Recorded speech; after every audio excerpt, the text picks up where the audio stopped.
तो hello guys, कैसे हो आप सभी लोग। मैं आ गया हूँ फिर से हेवनली डेमन कल्टीवेशन सिमुलेशन का अगला पार्ट लेके। सामने वाला बंदा रेडी हो जाता है फाइट के लिए और मुगीम से कहता है कि तुम्हें मारने के लिए मुझे एक वार से ज्यादा जरूरत नहीं होगी। तो ये बात सुन के मुगीम गुस्सा आ जाता है और कहता है कि है तुम्हारी इन्फॉर्मेशन के लिए तुम्हें बता दो कि ये मेरी लाइन है। और जैसे ही आता है उसको एक जोरदार घूसा मारता है उसके मुंह पे, फिर उसके पेट में एक जोरदार पंच मारता है जिससे वो हवा में उड़ जाता है और उसके ऊपर आते हुए कहता है कि तुम्हारी हिम्मत कैसे हुई मेरी लाइन को चुराने की। और उसको एक जोरदार किक मारता है जिससे वो डायरेक्ट जमीन में जाके धस जाता है और वहीं नॉकआउट हो जाता है। ये सब देख के जम योंग, जीबा, लिहैन और लिमी सब लोग चौंक जाते हैं और वो भी नीचे आता है। मुगीम बोलता है फिर कि ऐसा लगता है कि मुरीम अलायंस इन्वेस्टिगेशन टीम इतनी भी सख्त नहीं है। एल्डर घबराते हुए कह रहा होता है कि डॉक्टर डॉक्टर जल्दी आओ। तो वहाँ डॉक्टर आते हैं, उसको ले जा रहे होते हैं। और दूसरी तरफ जीवा गुस्साते हुए कहती है कि आखिर यहाँ क्या हो रहा है, इतना इजिली उसको कैसे हरा दिया। और दूसरी तरफ वो सब बंदे कह रहे होते हैं कि वो देखो। और दूसरा वाला बंदा बोलता है कि आखिर वो कैसा मूव था। तो पहला वाला बंदा बोलता है कि मैं श्योर नहीं हूँ, शायद वो,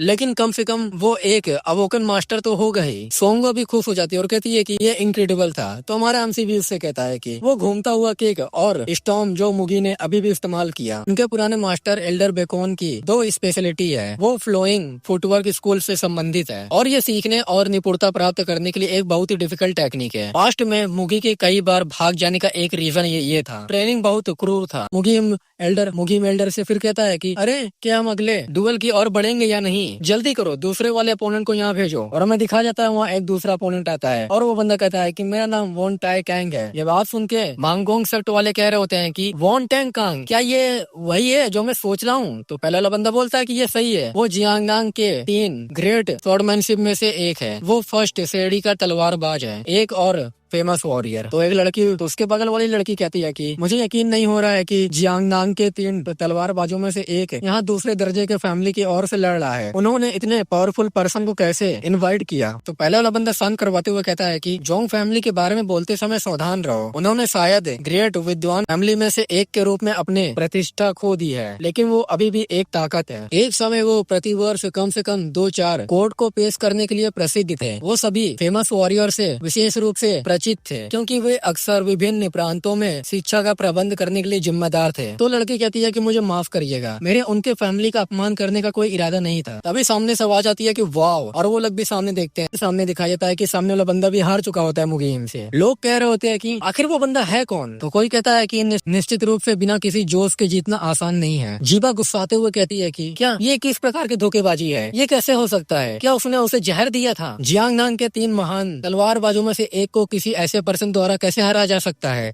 जिसके पास ना कोई रेपुटेशन और ना ही कोई प्रतिष्ठा है। तभी एक कोई पीछे से आता और कहता है कि मैडम। तो लड़की कहती है कि क्या हुआ। तो बंदा कहता है कि इतनी सारी निगाहों के सामने अपनी भावनाओं को प्रकट करना बुद्धिमानी नहीं होगी। किसी भी सिचुएशन में हमने ऐसी संभावना के लिए योजना बनाई थी, है ना। हमारे अपोनेंट हमारी अपेक्षा से कहीं ज्यादा तैयार थे। उन्होंने हमें कुछ पल के लिए सरप्राइज कर दिया। और हमें इस बुड्ढे के बारे में बताया जाता है, ये general assembly leader bull Jong होता है। और कहता है कि लेकिन आपको चिंता करने की जरूरत नहीं है, हमारे पास अभी भी एक वॉरियर बचा है और आपने खुद इसका जांच किया है। वो कौन है, कहाँ से और कितना पावरफुल है। तो जीवा कहती है कि मुझे विश्वास है कि तब कोई आश्चर्य नहीं होगी। तो बुढ़ा भी बोलता है कि नहीं मैडम। दूसरी तरफ लिहान और लिमी को दिखाया जाता है जहाँ दोनों खुश रहते हैं। और लिमी कहती है कि लिहान, उस जादूगर के पास सच में कोई और फाइट का वरदान होना चाहिए। तो लिहान कहता है कि हाँ सच में, मैं बहुत ही प्रभावित हूँ इससे, ये उनका लास्ट वॉरियर है। तभी हमें एक टकले को दिखाया जाता है जहाँ एरिना में आता है। मुगी मुझसे कहता है कि और तुम कहाँ से हो। सोरिम सेक्ट से। दरअसल रुको, तुम लगभग एक साधु जैसे दिखते हो, लेकिन दूसरी बार सोचने पर ये सही नहीं लगता। मैं भी नहीं सोचता कि तुम डाकू हो। तो सामने वाला बंदा कहता है कि ऐसा प्रतीत होता है कि तुम जानना चाहते हो कि मैं कौन हूँ। तो मुगीम कहता है कि क्या तुम मुझे बता सकते हो। तो बुढ़ा कहता है कि मुझे लगता है मैं ऐसा कर सकता हूँ, लेकिन इसका एक आसान तरीका भी है। तो मुगीम बोलता है कि आखिर वो क्या हो सकता है। तो बंदा बोलता है कि अगर तुम मुझे एक कोने में ले जाओगे तब मैं तुम्हें डायरेक्टली रिवील कर दूंगा कि मैं हूँ कौन। ये बात सुन के हमारा मुगीम अपने मन में कहता है कि वो बहुत ज्यादा पावरफुल एनर्जी छोड़ रहा है, मैं कह सकता हूँ कि वो सिंपली पावरफुल है। सामने वाला बंदा कहता है कि क्या तुम मेरे पास नहीं होगे। चलो इस मामले में कभी हम देखते हैं कि वो तेजी से आके मुगीम पे अटैक करता है, जिससे मुगीम को और ढकेला जाता है। तो मुगीम अपने मन में कहता है कि ये आदमी बहुत ज्यादा पावरफुल है, मुझे उस पर अपनी पूरी पावर लगानी होगी। तभी हमारा एमसी टेलीपैथी का यूज करके मुगीम एमसी कहता है कि मुगी वहीं रुक जाओ, तो मुगी भी पीछे देखता है और हमारा एमसी नाम सर हिलाता है और कहता है कि चलो वापस आ जाओ। तो हमारा मुगीम भी बोलता है कि अच्छा ठीक है, और सामने वाला बंदिश कहता है कि मैं गिव अप करता हूँ। रेफरी कहता है कि क्योंकि direct family line warrior fight से विड्रॉ कर लिया है, इसलिए इस दौर के जीत इनडायरेक्ट फैमिली लाइन को दिया जाता है। मुगीम नीचे आते हुए कहता है कि मुझे डेमोनिक एनर्जी या कुछ और का यूज करना चाहिए था। सोंगो कहती है कि बहुत बढ़िया मुगी, तो बोलता है कि हाँ हाँ। तभी हमारा एमसी आता है, उसको कहता है कि सिचुएशन को देखते हुए इसमें कोई मदद नहीं की जा सकती, लेकिन हम दोनों जानते हैं कि तुम उसे एक असली वॉर में कुचल दोगे। तो मुगीम भी बोलता है कि बिल्कुल मास्टर, लेकिन बाय द वे मास्टर, आपको क्या लगता है वो किस टेक्निक की मार्शल आर्ट यूज करता है? तलवारबाज होने के बावजूद वो हाथ की टेक्निक में काफी स्किल्ड प्रतीत होता है। मेरे मन में एक सिद्धांत है, लेकिन मैं अभी तक पूरी तरह से समझ नहीं पाया हूँ। उससे लड़ने के बाद मुझे और ज्यादा जानकारी मिलेगी। आप भी बिल्कुल उनके जैसे ही लगते हैं सर। तो हमारा एमसी भी उससे कहता है कि बेवकूफ मत बनो, खैर जल्दी मिलते हैं। और हमारा एमसी भी जा रहा होता है अरीना में, तो मुगीम पीछे से कहता है कि उस पर इजी जाइएगा, ठीक है मास्टर, आपको विशेष रूप से अपनी और ध्यान आकर्षित करने से बचना चाहिए। तो हमारा एमसी भी कहता है कि ठीक है, और हमारा एमसी उसे कहता है कि सॉन्ग हुआ? तो वो बोलती है कि हाँ मास्टर। तो हमारा एमसी कहता है कि इस डुएल को जीतने के बाद हम उनसे क्या मांगेंगे, इस बारे में सोचो तुम। तो सॉन्ग कहती है कि इसे मुझ पर छोड़ दीजिए मास्टर, ये मेरी स्पेशलिटी है। तो हमारा एमसी भी कहता है कि बढ़िया, मैं तुम पर भरोसा करता हूँ। फिर हमें दिखा जाता है कि हमारा एमसी और वो टकला दोनों आमने सामने होते हैं। रेफरी कहता है कि अगला फाइट है, चलो आगे आ जाओ। हमारा एमसी सामने वाले से कहता है कि चलो अभी शुरू करते हैं। तो रेफरी कहता है कि क्या सच में? तो हमारा एमसी भी वैसे ही करता है जैसे उस टकले ने मुगीम को कहा था। तो वो टकला कहता है कि तुम ये क्या चाल चल रहे हो? हमारा एमसी भी बोलता है कि चल, ये देखकर कि तुम अपनी आंखों के सामने जो सही है उसे स्वीकार करने से इनकार करते हो, मुझे तुम्हारी एबिलिटी के वास्तविक लेवल का अंदाजा लगने लगा है। तो वो टकला कहता है कि और तुम्हारा क्या? मुझे लगता है मुझे बस देखना होगा। और अपने पंच को रेडी करते हुए कहता है कि क्या तुम्हारी एबिलिटीज तुम्हारे कॉन्फिडेंस के अनुरूप है? तो हमारा एमसी कहता है कि चल आजा, और वो तेजी से अटैक करने के लिए बढ़ जाता है। और हमें दिखाया जाता है कि ऐसा लगता है कि जैसा हमारा एमसी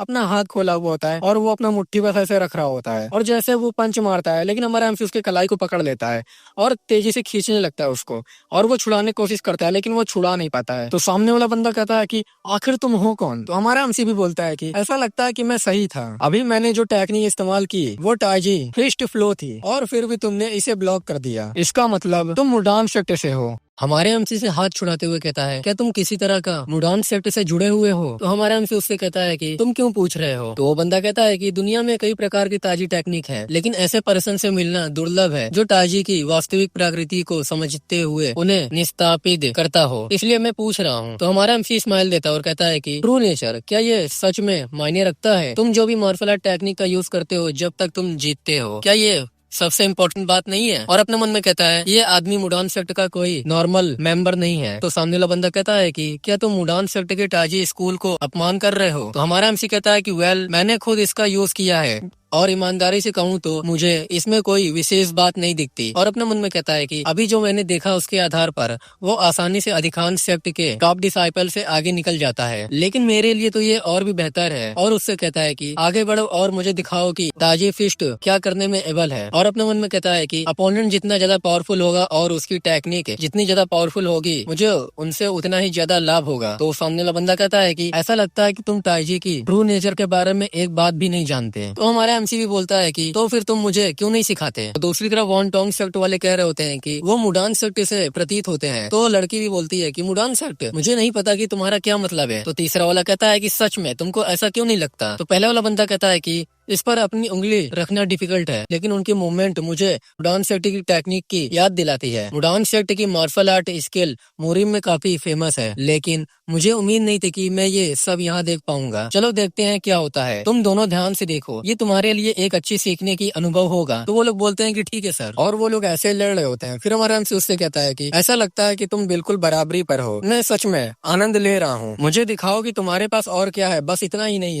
है ना? तो सामने वाला बंदा अपना स्वord ऊपर करता है और कहता है कि म्योंग जियोंग, यही मेरा नाम है। तो हमारा एमसी भी कहता है कि अच्छा ऐसा है, मैं ह्यूई हूँ, तुम मुझे ये कह सकते हो। तो सामने वाला कहता है कि बहुत अच्छे हुई। और हमारा एमसी कहता है कि और जब हम इस विषय पर हैं, तलवारबाजी भी मेरा स्पेशलिटी है, लेकिन मुझे तलवार चलाने में कोई फायदा नहीं दिखता। मुझे अभी भी यकीन नहीं है कि तुम मेरे ब्लेड का सामना करने के योग्य हो या नहीं। तो म्योंग जूंग कहता है कि मुझे समझ नहीं आता कि तुम मुझे क्यों उकसाने की कोशिश करते रहते हो, लेकिन बेहतर होगा कि तुम जल्दी अपनी तलवार निकाल लो, अदरवाइज तुम ज्यादा दिन तक टिक नहीं पाओगे। करोगे? तो हमारा एमसी भी उससे कहता है कि ये इस बात पर निर्भर करता है कि तुम कितने स्किल्ड हो, है ना? तो सामने वाला बंदा कहता है कि तो फिर आगे बढ़ो और मेरी एबिलिटी का खुद जांच कर लो, और हमारे एमसी पे अटैक करता है। हमारे एमसी के सामने अटैक आता है, लेकिन हमारा एमसी इसको अटैक को डॉज कर लेता है। फिर से हमारे एमसी के एकदम सामने आके अटैक करता है, लेकिन हमारे एमसी इसके अटैक को बार बार डॉज कर रहा होता है।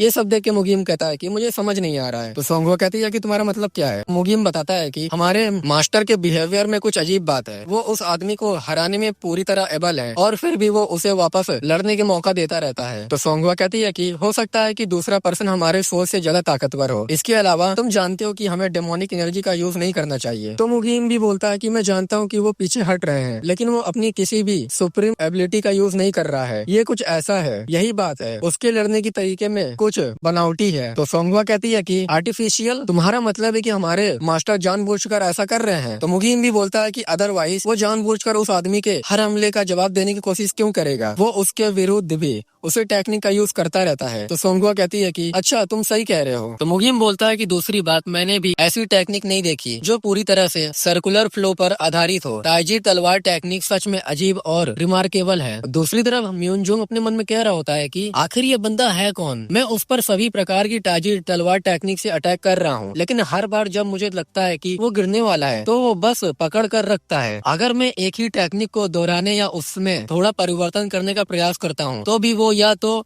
इसे टाल देता है या बिना किसी कोशिश के इसे रोक देता है। और अगर मैं कोई न्यू टेक्निक इस्तेमाल करता हूँ तो उसे कोई नुकसान नहीं होगा। तभी हमारे एमसी के ऊपर माउंटेन स्वॉर्ड स्मैश टेक्निक का यूज करके हमारे एमसी पे अटैक करता है। ये सब देख के हमारा एमसी भी कहता है कि इस झटके से बचने के लिए पहले ही बहुत देर हो चुकी है। अगर मैं कुछ नहीं करूंगा तो मैं मारा जाऊंगा। क्या मैंने इस जोखिम पर बहुत ज्यादा जुआ खेला है? तभी सिस्टम पे नोटिफिकेशन आता है कि आपने ताइजी स्वॉर्ड स्कूल की सभी बुनियादी टेक्निक का एक्सपीरियंस किया है। इसमें 54 बेसिक टेक्निकों और 13 एडवांस स्वॉर्ड टेक्निक शामिल हैं। आपने मुडान सिटी की ताइजी स्वॉर्ड टेक्निक सीख ली है। तो हमारा एमसी भी कहता है आखिर ये काम कर ही गया। मुझे आश्चर्य है कि क्या यही समस्या हो सकती है जब मुझे समन की ट्रिपल फ्लो स्वॉर्ड टेक्निक सीखने में परेशानी हुई थी जो सोंगा ने मुझे दी थी। तभी सिस्टम पे लिख के आता है आपने मिस्ट्री ऑफ फ्लो एनर्जी को यूज कर रहे हैं। और हमारा एमसी उसका स्वॉर्ड पकड़ता है और अपने मन में कहता है कि मुझे लगता है कि अब इसे खत्म करने का समय आ गया है, और अपना पंच रेडी कर लेता है। तो जोंग भी ये देख के शौक हो जाता है और अपने मन में कहता है क्या उसने अभी भी मेरे ब्लेड के इंटरनल किवाई को पकड़ लिया था और इसे मोड़ दिया? और हमारा एमसी उस पर सीधे अटैक कर देता है और एक जोरदार ब्लास्ट होता है और धुआं धुआं हो जाता है। सब लोग कह रहे होते हैं कि आखिर क्या हुआ, फाइट किसने जीता? फिर वहाँ से धुआं हटता है तो दोनों जमीन पे गिरे हुए होते हैं। रेफरी कहता है कि वो दोनों एक ही समय पर बेहोश हो गए हैं। वेल, दोनों अपोनेंट बेहोश हैं, इसलिए इस राउंड का ड्रॉ घोषित किया जाना चाहिए। अब क्योंकि डायरेक्ट फैमिली परंपरा में अभी भी एक फाइटिंग वॉरियर बचा है तो जीतने वाला और कोई नहीं, डायरेक्ट फैमिली है। तो ये सब देख के तो दोनों ही खुश हो जाते हैं और तभी एल्डर डॉक्टर को बुलाता है और कहता है कि इन दोनों को तुरंत अंदर ले जाओ और ट्रीटमेंट करो। फिर हमें थोड़ी देर बाद का सीन दिखाया जाता है जहाँ हमारे एमसी की आंखें खुलता है, उसके दोनों सबऑर्डिनेट सामने होते हैं। सोंगवा कहती है कि आप जाग गया मास्टर? तो वो बोलता है कि हाँ मैं जाग गया। क्या सब कुछ ठीक रहा? तो सोंगवा कहती है कि हाँ मास्टर, डायरेक्ट फैमिली वंस ने डुएल जीत लिया है। तो हमारा एमसी कहता है कि अच्छा ही हुआ है। सोंगवा कहती है कि मैं डॉक्टर को बुला कर लाती हूँ। तो हमारा एमसी उसको रोकता और कहता है कि बॉडी को तरोताजा करने के लिए एक अच्छी लंबी झपकी से बेहतर कुछ नहीं है। तो मुगीम भी हंसते हुए कहता है कि देखा, मैंने तुमसे कहा था कि वो केवल बेहोश होने का नाटक कर रहा था। सोंगवा कहती है ये सच है मास्टर? तो वो भी बोलता है कि हाँ मैं ठीक हूँ, मैंने टोटोइस की टेक्निक का यूज किया सिर्फ इसलिए क्योंकि नाम गंग फैमिली ये देख रहा था। वैसे बाहर का माहौल कैसा है? तो मुगीम बताता है कि ये तो शांत है, हो सकता है कि डायरेक्ट फैमिली रेखा ने इनडायरेक्ट फैमिली रेखा से सभी को बाहर निकाल दिया हो क्योंकि वो जीत गए हैं। तो हमारा एमसी कहता है कि ये कहना आसान है, करना मुश्किल है। मैं जानता हूँ कि फैमिली के दोनों साइड के बीच सत्ता संघर्ष चल रहा है, लेकिन अगर उन्होंने अपने सभी विरोधियों को बाहर निकाल दिया, जोंग फैमिली काफी कमजोर हो जाएगा और लोग उन्हें हर्टलेस होने के लिए आलोचना करेंगे। ये बेहतर हो सकता है कि, लेकिन अभी तो इससे वे एरिया के अदर फैमिली का निशान बन जाएंगे। तो सोंगवा कहती है कि ये तो सच है। तो हमारा एमसी कहता है कि ये शर्म की बात है ना? अगर सीधे फैमिली के कुछ बेहतरीन वॉरियर होते तो वो पूरी सिचुएशन को बहुत पहले ही सुलझा सकते थे। वो ठीक है, मुझे यकीन है कि वो इससे निपट लेंगे, ये हमारी समस्या नहीं है। फिर हमें कहीं और का सीन दिखाया जाता है जहाँ म्यूंगजुंग बैठा हुआ होता है। तभी बाहर से आवाज आती है कि तुम क्या वहाँ हो? तभी वो बोलता है कि अंदर आ जाओ। फिर हमें दिखाया जाता है कि हमारा एमसी अंदर आता है। तो म्यूंगजुंग कहता है कि आखिर तुम जीत गए, इसके लिए तुम्हें कांग्रेचुलेशन। तुम यहाँ क्यों आए हो? क्या तुम मेरा मजाक उड़ाने आए हो? तो हमारा एमसी कहता है कि मैं बस तुमसे बात करने के लिए यहाँ आया हूँ। और अपने मन में कहता है कि यह काफी कड़वा लगता है। अगर इस मुकाबले को आधारिक तौर पर ड्रॉ घोषित कर दिया गया था, लेकिन म्यूंगजुंग को अच्छी तरह पता था कि वो हार गया है। आखिरकार प्रकार वो इतना स्किल्ड था कि हमले से होने वाली क्षति को कम करने के लिए मिस्ट्री ऑफ फ्लो एनर्जी का यूज करता था, जिसमें मैंने एनर्जी फ्लो के रहस्य के साथ उस पर वापस फेंक दिया। और बैठते हुए हमारे एमसी कहता है कि अगर मैं तुम्हें अपमानित करना चाहता तो मैं डुएल के दौरान तुम्हें इंजर्ड कर सकता था, क्या ये सही नहीं है? तो म्योंगजुन कहता है कि तब तुम यहाँ क्यों आए हो? तो हमारा एमसी कहता है कि जैसे कि मैंने कहा, मैं बस बात करना चाहता हूँ, मैं तुमसे कुछ पूछना चाहता हूँ। तो म्योंगजुन कहता है कि मेरे पास तुम्हें बताने के लिए कुछ नहीं है, मुझे अकेला छोड़ दो। तो हमारा एमसी कहता है क्या तुम इस बात को लेकर श्योर हो? मैं शायद तुमको दे पाऊँ जो तुम कुछ चाहते हो। हमारा एमसी अपने मन में कहता है कि जैसे मैंने एक्सपेक्ट किया था, म्योंगजुन प्रोबेबली मुडान सेक्ट के कम से कम एक टॉप डिसाइपल है, अगर उससे भी ज्यादा पावरफुल नहीं है, और उसके सामने कुछ गोल्ड कॉइन करता है। और अपने मन में कहता है कि कोई इतना पावरफुल पर्सन जानबूझकर अपना सर क्यों मुड़वाएगा, अपनी पहचान क्यों छिपाएगा, अदरवाइज पैसों के लिए अब डुएल में क्यों भाग लेगा? वो ऑब्वियसली किसी प्रकार की डिफिकल्टी में है। तो म्योंगजुन कहता है हमारे एमसी से कि ये क्या है? तो हमारा एमसी कहता है कि पहली बात, मैं कुछ बातें स्पष्ट कर देना चाहता हूँ। तुम्हारे साथ डुएल के बाद मुझे एहसास हुआ कि ताइजी स्कूल के बारे में मेरी समझ कितनी सुपरफिशियल है। इसे मेरी शॉर्टनेस के लिए क्षमा याचना का एक छोटा सा संकेत समझो। तो वो भी गोल्ड कॉइन लेता है और कहता है कि मैं तुम्हारी माफी स्वीकार करता हूँ, तुम्हारे साथ इतना कठोर व्यवहार करने के लिए मुझे माफ करना। हालांकि तुम भी स्पष्ट रूप से एक मास्टर हो, तुमने डुएल के दौरान मेरे हमलों को ऐसे टाल दिया जैसे कि ये कुछ भी नहीं था। आखिर तुम मुझसे क्या जानना चाहते हो? तो हमारा एमसी कहता है कि मैं ताइजी स्वॉर्ड टेक्निक के बारे में पूछना चाहता हूँ। और अपने मन में कहता है कि ऑल्दो ये फिर भी मैंने ताइजी स्वॉर्ड टेक्निक के मूल्य चालों को कोई भी विशेष पावरफुल बात नहीं देखी। अधिकांश मार्शल आर्ट के मामले में जैसे जैसे आप आगे बढ़ते हैं, टेक्निकें धीरे धीरे मजबूत होती जाती है, जिस तरह कहानियां एक तरह चलती है, लेकिन ताइजी स्वॉर्ड टेक्निक अलग तरीके से काम करती दिखती है। हर चाल बिना किसी विराम या बीच में रुके सीधे आगे अगले चरण में फ्लो होती है। म्योंगजुन ने तलवार टेक्निक से बहुत ज्यादा पावर उत्पन्न की, लेकिन ये मेरे लिए काम नहीं आई। यही रीजन है कि मैं ताइजी फिस्ट फ्लो की वास्तविक प्रकृति जानने के लिए उत्सुक हूँ। हमारे एमसी से वो कहता है कि तुम मुझसे यही पूछने आए थे, मुझे नहीं मालूम कि तुमने कहाँ से पढ़ाई की है, लेकिन तुम्हारी ताइजी टेक्निक में मुडान की भावना का अभाव है। तो हमारा एमसी कहता है कि मुडान की स्पिरिट, तो वो बताता है कि मारने के बजाय बेअसर करना, हमला करने के बजाय बचाव करना। ताइजी स्वॉर्ड टेक्निक हमारे आसपास की दुनिया के साथ संतुलन प्राप्त करने का प्रयास करती है। तुम किसी डिफेंसिव टेक्निक को अटैक टेक्निक के रूप में यूज करके कोई पावर प्राप्त करने की आशा नहीं कर सकते। ताइजी में इन और यांग, अटैक और बचाव के बीच संतुलन की जरूरत होती है। नदी के शांत बहते पानी की तरह नदी पर तलवार से वार करने का फायदा है, चाहे तुम पानी पर कितनी भी जोर से अटैक करो, तुम केवल थक जाओगे और भीग जाओगे। इस बात पर यकीन करना तुम्हारे लिए डिफिकल्ट हो सकता है, लेकिन भले ही तुमने मुझे हरा दिया हो, तुमने ताइजी को नहीं हराया। मेरी एबिलिटी तुमको हराने के लिए पर्याप्त नहीं थी। तो हमारा एमसी कहता है कि तुम संयोग से विशिष्ट ताइजी स्वॉर्ड टेक्निक के बारे में जानते हो? तो बंदा कहता है कि तुम ये क्यों पूछ रहे हो? तो हमारा एमसी कहता है कि लोग कहते हैं कि ये ताइजी स्वॉर्ड टेक्निक का ज्यादा एडवांस संस्करण है। मैंने सोचा कि अगर मुझे मौका मिले तो मैं ये सीखना चाहूंगा। तो म्योंगजुन कहता है कि मैं तुमको एश्योर देता हूँ कि ये बहुत बुरा विचार होगा। ताइजी के बारे में तुमको जो कुछ भी जानना है वो ताइजी स्वॉर्ड टेक्निक में पाया जा सकता है। तुमको ट्रिपल फ्लो स्वॉर्ड टेक्निक के मूल टेक्निकों को भी प्रैक्टिस करना चाहिए, लेकिन याद रखना मुडान सेक्ट की ताइजी को ताइजी स्वॉर्ड टेक्निक में पाया जा सकता है। तो हमारा एमसी भी कहता है कि तो तुम ये कह रहे हो कि हाई लेवल तक पहुंचने के लिए मुझे मूल बातों को ज्यादा गहराई से प्रैक्टिस करने की जरूरत है? तो बंदा कहता है कि हाँ ये सही है। तो हमारा एमसी उठता है वहाँ से और कहता है कि मैं तुम्हारा आभारी हूँ कि तुमने मुझे ये बताया, ये मेरे लिए सच में एक आँख खोलने वाला एक्सपीरियंस रहा है। तो बंदा कहता है कि मुझे ये सुनकर बहुत ज्यादा खुशी हुई, और हमारा एमसी वहाँ से चला जाता है। तो ये बंदा कहता है कि मैं क्या सोच रहा था, मैं एक समय मुडान सेक्ट का एक एल्डर हुआ करता था। मैं एक अजनबी को ताइजी स्वॉर्ड टेक्निक का सच कैसे बता सकता हूँ? केवल मुडान सेक्ट के एल्डर ही जिनसन पर्वत कुचलने की टेक्निक जानते हैं, लेकिन कुछ अजीब रीजन है। उनकी वो शांत आभा मुझे मेरे लॉर्ड की याद दिलाती है, जो ओयांग के पूर्व राजाओं में से एक थे। दुनिया में कोई इतना पावरफुल पर्सन किसी पार्टिकुलर सेक्ट से क्यों नहीं जुड़ा है? फिर हमें सीन शिफ्ट होकर हमें लिहान का दिखाया जाता है, जहाँ वो बहुत ज्यादा खुश होता है और कहता है कि वेलकम है तुम्हारा बहुत बहुत शुक्रिया। मुझे नहीं पता कि हम तुम्हारी मदद का कैसे रिपे कर पाएंगे। तो सोंगो कहती है कि इसका मेंशन मत करो, तुम दोनों को वो मिल गया जिसकी हमें जरूरत थी। हमें तुम्हारी मदद करके खुशी हुई। ऐसा लगता है कि जैसे हमने कुछ सार्थक काम किया है। तो वो भी हंसने लगता है और कहता है कि तुमने निश्चित रूप से ऐसा किया है। और वो गोल्ड कॉइन सामने हमारे एमसी के सामने रख देता है और कहता है कि मैं तुमको 100 गोल्ड इनगोट्स देना चाहता हूँ। इनकी कुल कीमत 10,000 सिक्कों के बराबर है। और वहाँ 2 पिल निकालता और कहता है कि और अभी ये समाप्त नहीं हुआ है। तो सोंगो कहती है कि ये क्या है? तो वो बताता है कि मुझे यकीन है कि तुम जानते होगे कि साउजिंग अपनी शराब के लिए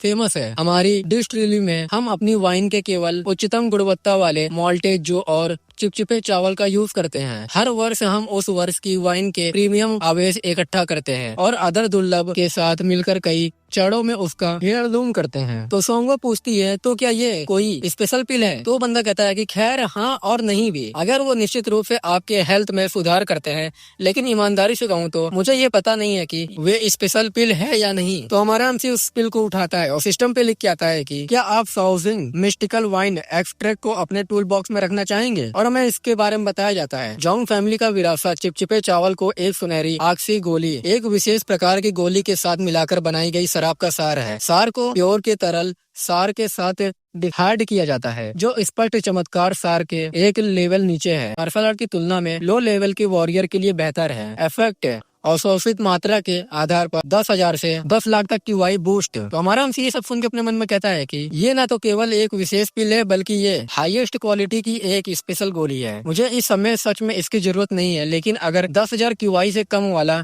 कोई पर्सन इसका यूज करता है तो तुरंत ही अपनी क्यूआई को 10 लाख तक बढ़ा सकता था। अगर मुझे ऐसा कुछ तब मिला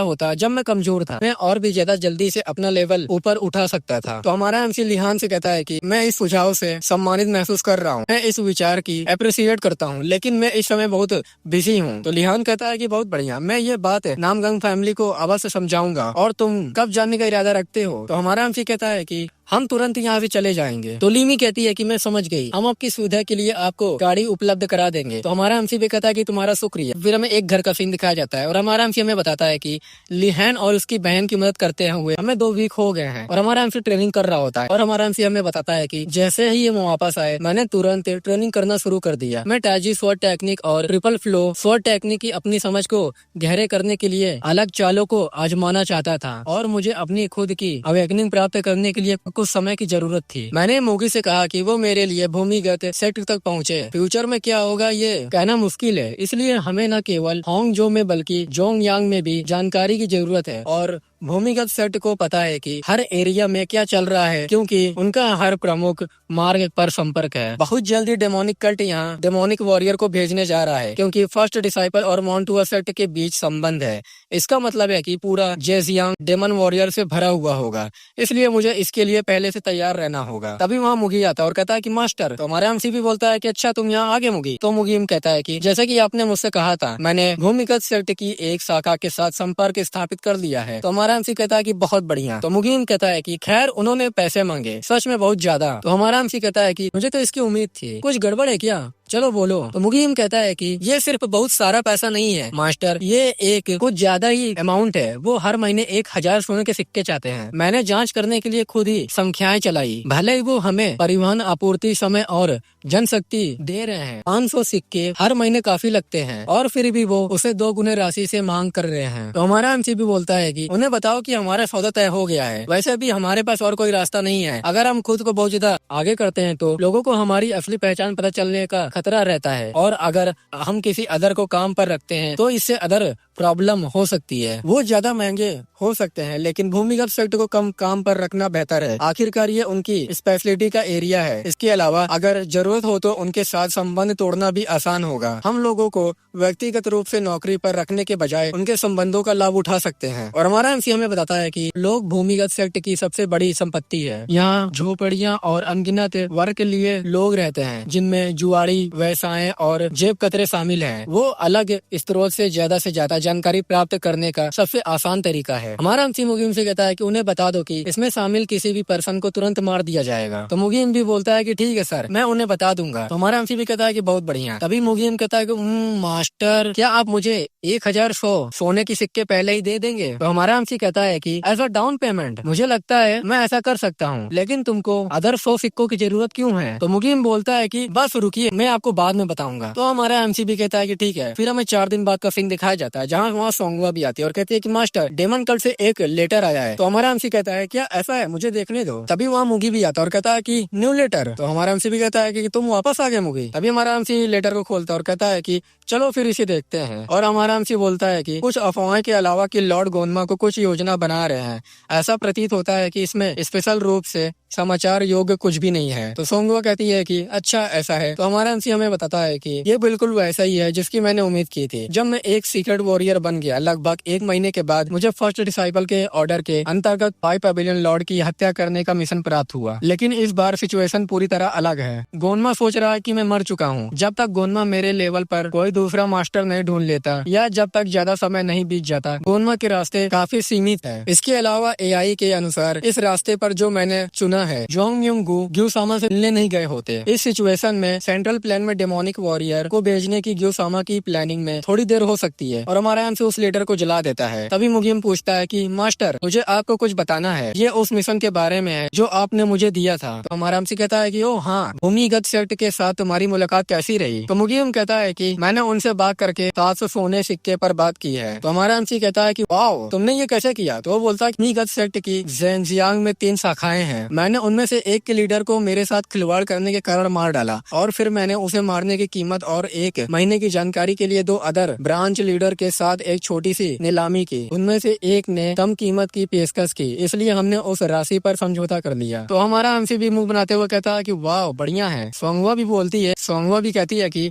ऐसा लगता है कि ये ठीक वैसे ही काम है जो तुम करोगे मुगी। और हमारा एमसी अपने मन में कहता है ऑफ कोर्स ये तो मुगी है। पता चलता है कि उसने 100 सिक्के क्यों मांगे। उसे ब्रांच लीडर की हत्या के लिए पैसे की जरूरत थी ताकि अगर कुछ गलत हो जाए तो उसे इसका खामियाजा भुगतना पड़े। और दूसरी तरफ सोंगवा भी बोलती है कि वाह बिल्कुल। तो मुगीम कहता है कि मैं ऐसा क्या करूंगा, क्या ये तारीफ है? तभी सोंगवा कुछ पोर्टली हमारे एमसी को देते हुए कहती है कि मास्टर ये वो पैसे हैं जो मैंने इस महीने कमाया है, कुल 280 सोने के सिक्के। तो हमारा एमसी भी बोलता है कि बहुत बढ़िया। तभी सोंगवा कहती है कि दरअसल मैं भी कुछ सोच रही थी मास्टर, अगर हम ज्यादा धन कमाना चाहते हैं तो हमें अपनी करंट रणनीति बदलनी होगी। सबसे पहले हमें अपना बिजनेस बढ़ाना चाहिए। लोग सेमन से परामर्श करने में अनयूजुअल महसूस करते हैं, इसलिए हमें इस प्लेस को वेलकमिंग बनाने की जरूरत होती है। मैं सोच रहा था कि ऐसा प्लेस होना अच्छा होगा जहाँ लोग आराम कर सके और एक कप चाय के साथ सुंदर नजारा का आनंद ले सके। और अगर हमारे पास बिजनेस चलाने और लोगों का फ्यूचर बताने में मदद करने के लिए ज्यादा डिसाइपल होते, हम अभी की तुलना में कम से कम 5 गुना ज्यादा कमा सकते हैं। और हिचकिचाते हुए कहता है कि तो अगर आप मुझे सिर्फ 5 सोने के सिक्के उधार दे दे। तभी हमारा हमसे बात को काटते हुए कहता है कि तुम्हारा मतलब क्या है, और स्माइल देते हुए कहता है कि ये सब तुम्हारे ही पैसे हैं, इसे ले लो। तो वो भी खुश हो जाती है और कहती है कि आपका बहुत बहुत शुक्रिया। और कहती है कि ओ और मुझे आपसे कुछ और भी कहना है मास्टर। कुछ दिन पहले स्लीपिंग ड्रैगन गैंग नामक जगह से कुछ लोग आए। तो हमारा एमसी भी बोलता है कि स्लीपिंग ड्रैगन गैंग? तो वो बताती है कि हाँ सर, मैंने उनसे पूछा कि वो क्या चाहते हैं और उन्होंने मुझसे पैसे की मांग की। तो ये बात सुन के मुगीम कहता है कि वो किस प्रकार की गैंग है। तो वो बताती है कि वो डार्क स्कूल की एक ब्रांच है जो यहीं स्थापित है, लेकिन वो बहुत एक्सट्रीमली एग्रेसिव है, इसलिए अब जब भी मैं उनसे मिलता हूँ तो उनसे बचने की कोशिश करता हूँ। तो हमारा एमसी कहता है कि उनका गैंग कितना बड़ा है। तो वो बताती है कि वो न केवल होंगजो में बल्कि पूरे ज़ेंजियांग में काफी पावरफुल है। उनके पास केवल लगभग 100 मेंबर हैं, लेकिन वो केवल लीडर हैं जो ऑर्डर देते हैं। कुछ लोगों का कहना है कि उनके लिए 1000 से ज्यादा गुर्गे काम करते हैं। तो हमारा एमसी स्माइल देता है और कहता है कि तो फिर उन्हें बहुत अच्छा चाल चलना चाहिए। अगर हम ट्रू स्कूल के मेंबर को लूटते हैं तो हम मुरीम को अपने विरुद्ध करने का जोखिम उठाते हैं, लेकिन अगर हम डार्कनेस स्कूल से चोरी करते हैं तो किसी को कोई आपत्ति नहीं है। तो मुगीम भी बोलता है कि सच में इसके लिए शायद हमारी पीठ थपथपाई जाएगी। सोंगवा कहती है कि अगर हम अपने पत्ते सही तरीके से खेले तो ये हमारे बिजनेस को और भी ज्यादा सफल बनाने का एक अच्छा तरीका हो सकता है। इसके अलावा क्योंकि वो चोर हैं, इसलिए प्रोबेबली उनके पास स्पेशल पिल और मार्शल आर्ट की किताबें भी होंगी। तो मुगीम कहता है कि मुझे यकीन है कि उनके पास कुछ खूबसूरत लड़की भी होंगी। तो हमारा एमसी कहता है कि तो फिर ये तय रहा। हमें सोंगवा के बिजनेस का सीन दिखाया जाता है जहाँ वो बैठी रहती है और वहाँ एक नौकर आता और कहता है कि अब जब ये जगह बड़ी हो गई है तो निश्चित रूप से और भी ज्यादा लोग यहाँ आ रहे हैं। तो सोंगवा कहती है कि बिल्कुल, लोहा गर्म है तो ही चोट करनी है ना, अगले लोगों को अंदर आने के लिए कहो। तो बोलता है कि ठीक है और वो गेट खोलता है। तभी वो पीछे फेंका जाता है और वहाँ पर 2 लोग आते हैं और कहता है कि मैं देख रहा हूँ कि तुम्हारा बिजनेस सच में बहुत बड़ा हो गया है। तो सोंगवा कहती है कि तुम लोग स्लीपिंग ड्रैगन गैंग के लोग हो। तो सामने वाले बंदे बोलते हैं कि हाँ ये सही है बच्चे, तो तुम्हारा बिजनेस इन दिनों निश्चित रूप से अच्छा चल रहा है, एकदम नया लुक, ढेर सारे कस्टमर, हाँ बहुत बढ़िया। तो वो भी हंसते हुए कहती है कि खैर मुझे ऐसा लगता है, लेकिन हमारा वास्तविक लाभ उतना ज्यादा नहीं है। तुम जानते हो कि व्यापार कैसे होता है, एक गलत कदम और तुम बर्बाद हो सकते हो। तो बंदा पैर रखते हुए कहता है तुम मेरे लिए क्या लेके आए हो? मैंने सामने लोगों की लंबी लाइन देखी है,